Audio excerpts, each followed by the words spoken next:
Hello friends, मैं शालिनी स्वागत करती हूँ आपका लर्नर्स एकेडमी में। फाइनेंशियल सीरीज़ को कंटिन्यू करते हुए आज हम बात करेंगे दो इम्पॉर्टेंट फाइनेंशियल फार्मूलाज की, अमोर डिग्रस एंड अमोर लिंक। ये एक ऐसे फाइनेंशियल फार्मूलाज हैं जिनको आप अपने रूटीन लाइफ में जो आप एक्टिविटीज़ कर रहे हैं, इनकी हेल्प से आप डेप्रिसिएशन रेट को कैलकुलेट कर सकते हैं। तो ये दोनों फार्मूलाज क्या हैं, कैसे आप इनकी कैलकुलेशन करेंगे और एक्सेल में हम इन दोनों फार्मूलाज को कैसे यूज़ करेंगे, ये मैं आज की वीडियो में आपको बताने जा रही हूँ। तो आप एंड तक मेरे साथ इस वीडियो में बने रहिए। चैनल पर नए हैं तो चैनल को सब्सक्राइब कर लीजिए और बेल आइकन को हिट करना मत भूलिए, ताकि आगे आने वाले ऐसे यूज़फुल वीडियोज़ के नोटिफिकेशन आप मिस ना कर सकें। तो चलिए इस वीडियो को शुरू करते हैं।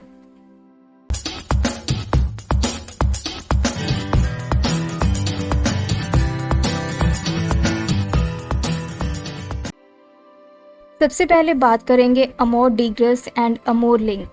ये दोनों फंक्शंस करते क्या हैं, क्या पर्पस है इन दोनों फंक्शंस का।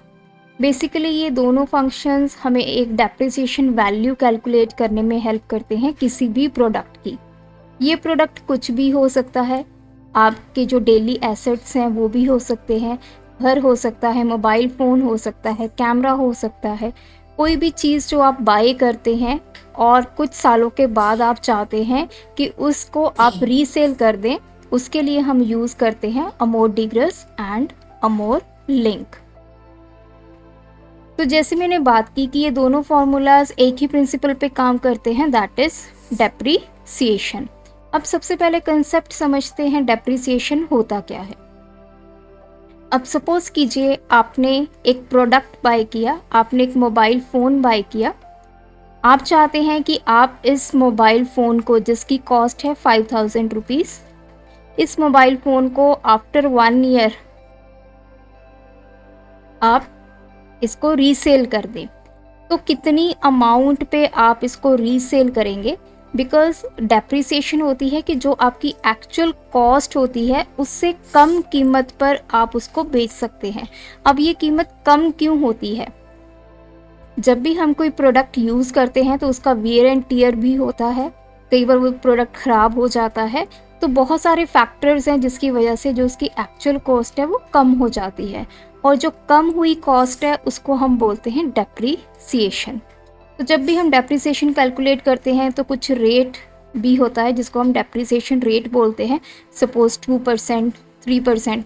मोस्टली आपने लोगों से सुना होगा कि जब हम एक कार परचेज़ करते हैं तो जैसे ही वो शोरूम से बाहर आती है ऑन रोड, तो कार की जो वैल्यू है वो कम हो जाती है। तो इसको कहते हैं डेप्रीसिएशन। जो एक्चुअल अमाउंट में आपने एक प्रोडक्ट परचेज़ किया है, या आप घर बनाते हैं, सपोज़ उस घर को जब आपने बनाया 25 ईयर्स के बाद अब आप चाहते हैं कि उसको रीसेल कर दिया जाए, आप चाहते हैं कि वो घर बेच के नया घर ले लिया जाए। तो 25 ईयर्स के बाद उसकी वो प्राइस नहीं रहेगी जो एक्चुअल में आपने इनिशियली उसको बनाने के टाइम पे लगाई है। तो ये जो वैल्यू आएगी, ये कुछ डेप्रिसिएशन वैल्यू आएगी।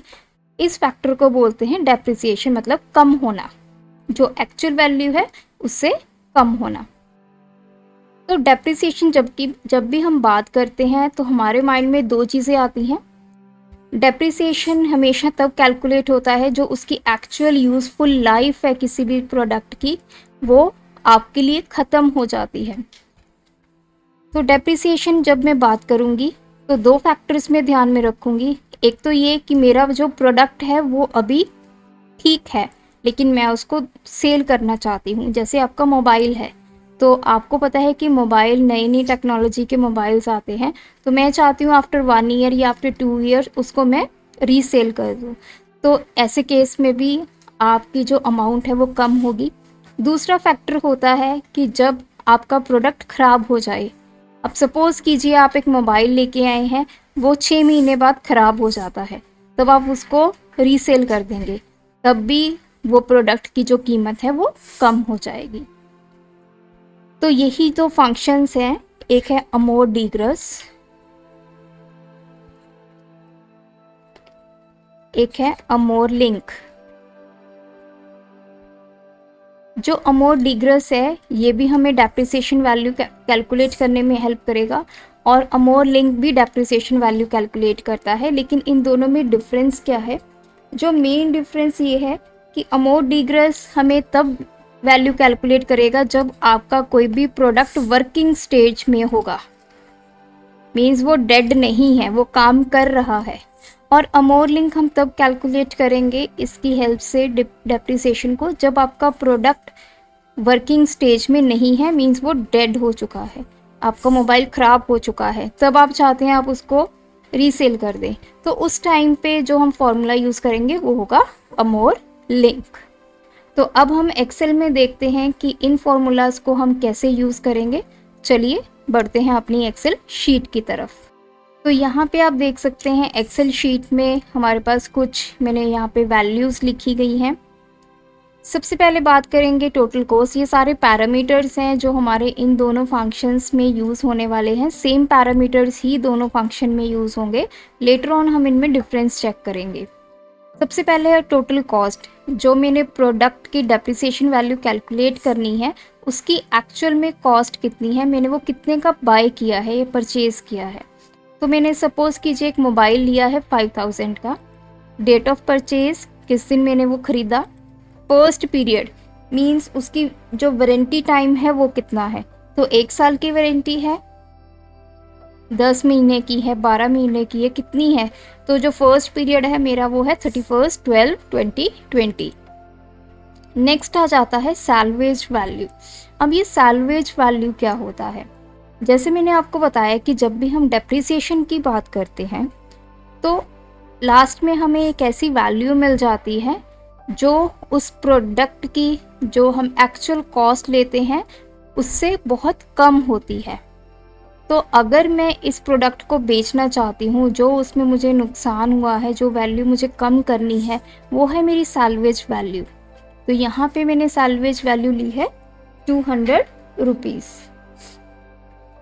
तो सैल्वेज वैल्यू हमारी कब काम आएगी? जब हमारा प्रोडक्ट जो है वर्किंग स्टेज में नहीं होगा। बेसिकली जब भी हम एक जैसे घर की एग्जांपल लें तो उस केस में हमारे पास दो वैल्यूज़ इंपॉर्टेंट होती हैं। एक होती है स्क्रैप वैल्यू और दूसरी होती है सैल्वेज वैल्यू। स्क्रैप वैल्यू क्या होती है? जैसे घर है वो अब हमने आगे रीसेल करना है, हमने घर को तोड़ दिया, वो वर्किंग स्टेज में नहीं है, तो तोड़कर जो उसमें से चीज़ें निकली, गेट निकला, विंडोज़ निकली, उन सब की जो कॉस्ट होती है उसको हम कहते हैं मटीरियल कॉस्ट।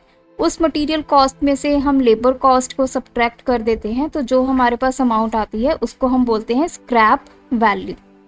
अब बढ़ते हैं सैल्वेज वैल्यू की तरफ कि सैल्वेज वैल्यू क्या होती है। स्क्रैप वैल्यू हमें पता चल गई है, जो हमारे मटेरियल वैल्यू है उसमें से हम अपनी दूसरी वैल्यू को सब्ट्रैक्ट करते हैं जो कि है लेबर वैल्यू। अब सैल्वेज वैल्यू हम तब कैलकुलेट करते हैं जब हम अपनी प्रॉपर्टी को डिसमेंटल नहीं करते हैं। अब मेरे पास घर है, उसको मैंने कुछ तोड़ा नहीं, फोड़ा नहीं, मैंने क्या किया, उसको किसी और को मैंने रीसेल करना है, तो जो उसकी वैल्यू पड़ेगी उतने सालों के बाद वो होगी मेरी सैल्वेज वैल्यू। अब बात आ जाता है स्विच टाइम। तो ये वो टाइम पीरियड है जब मुझे उस प्रोडक्ट को रीसेल करना है। तो जैसे मैंने मोबाइल 1 साल के बाद किसी को दे देना है, तो स्विच टाइम मेरा क्या होगा? 1 ईयर। तो स्विच टाइम 2 ईयर्स भी हो सकता है, 5 भी हो सकता है, 25 भी हो सकता है, डिपेंडिंग अपॉन आपके पास क्या प्रॉपर्टी है, क्या प्रोडक्ट आप रीसेल करना चाहते हैं। नेक्स्ट आ जाता है डेप्रिसिएशन रेट, दैट इज़ 2%। तो सबसे पहले हम अमोर डिग्रस को कैलकुलेट करते हैं, दैट इज़ इक्वल टू अमोर डिग्रस ब्रैकेट में सबसे पहले है कॉस्ट। तो मेरी टोटल कॉस्ट कितनी है इस प्रोडक्ट की? 5000। डेट परचेज्ड ये है, then is first period this one, salvage value कितनी है? 200। देन है हमारा पीरियड, कितने टाइम के बाद मुझे इसको सेल करना है, आफ्टर 1 ईयर। रेट है मेरा 2%। And next is the basis, आप जो ईयर कैलकुलेट कर रहे हैं वो 360 के अकॉर्डिंग कर रहे हैं या 365 के। तो ये सारी वैल्यूज़ मैंने एंटर कर ली हैं, देन एंटर। तो देखिए जिस प्रोडक्ट की आज प्राइस 5000 है तो डेप्रिशिएट होके उसकी अमाउंट कितनी रह जाएगी, सिर्फ 238 आफ्टर 1 ईयर। तो जैसे जैसे आप यहाँ पे ईयर्स बढ़ाते रहेंगे ये वैल्यू और कम होती रहेगी। तो सपोज कीजिए मुझे 5 साल के बाद अपने मोबाइल को रीसेल करना है, तो देखिए अब वैल्यू आ गई है 193। तो जो अमोर डिग्रेस होता है ये हम तब यूज़ करते हैं जब हमारा कोई भी प्रोडक्ट जो है वो वर्किंग स्टेज में है। तो इसका सैल्वेज वैल्यू के साथ यहाँ पे कोई रिलेशन नहीं है। अगर मैं यहाँ पे सैल्वेज वैल्यू चेंज कर देती हूँ तो देखिए ये हमें फिर भी फंक्शन वैल्यू उतनी ही दे रहा है, 193। अब बात आ जाती है अमोर लिंक। ये फंक्शन के पैरामीटर्स हमारे सेम हैं। फर्स्ट है cost, date purchased, then first period, salvage value, time and rate, और उसके बाद है बेसिस 3। तो इसकी वैल्यू आ चुकी है 100। तो यहाँ पे अगर मैं ये स्विच टाइम चेंज कर देती हूँ तो देखिए अमोर लिंक की वैल्यू चेंज नहीं होती है, बिकॉज अब आपका जो प्रोडक्ट है वो वर्किंग स्टेज में नहीं है। तो चाहे आप उसको 1 साल के बाद किसी को दे दीजिए, चाहे 3 साल के बाद दीजिए, चाहे 10 साल के बाद दीजिए, उसकी वैल्यू में कोई फ़र्क नहीं पड़ने वाला, बिकॉज वो डेड है। तो टाइम का अमोर लिंक पे कोई भी काम नहीं है, लेकिन जो अमोर डिग्रेस है ये टाइम के साथ साथ इसकी वैल्यू कम होती रहेगी। तो इस तरह से आपने देखा अमोर डिग्रेस एंड अमोर लिंक फंक्शन की हेल्प से हम कैसे किसी भी प्रोडक्ट की, किसी भी प्रॉपर्टी की आप एक डेप्रिसिएशन वैल्यू को कैलकुलेट कर सकते हैं बहुत ही इजी वे से। तो आज के ट्यूटोरियल में इतना ही। Thanks for watching this video, keep supporting us.